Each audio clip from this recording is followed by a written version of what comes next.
పార్వతి, రామపదవాచ్యుడు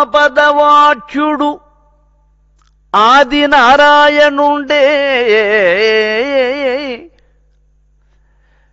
అసలు రామ అనే వాక్యము సాక్షాత్తు నారాయణుని యొక్క స్వరూపం. అది అతనికి నాకు భేదమితైన కలుగా.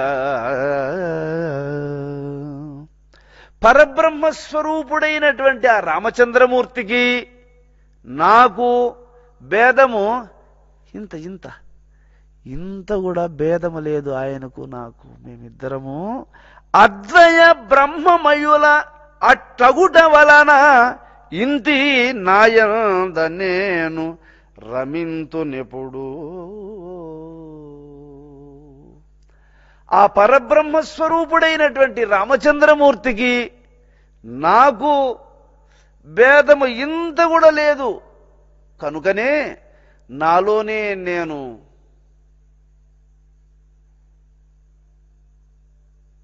బ్రహ్మానుభూతిని అనుభవిస్తూ ఉన్నాను పార్వతి. మరి ఆ పరబ్రహ్మస్వరూపానికి నీకు భేదముందేమో చూడు.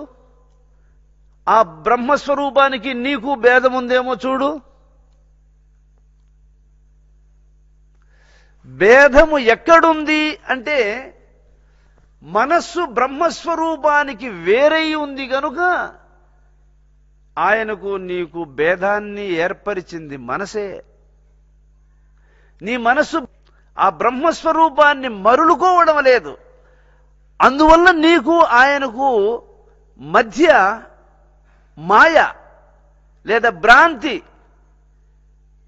ఈ వ్యామోహము నిన్ను వేరు చేసి కర్మబంధాలలో ఇరికించి అనేక శరీరాలను తగిలించి ఈ లోకములో నిన్ను నానా తిప్పలకు గురి చేసి తిప్పుతూ ఉంది.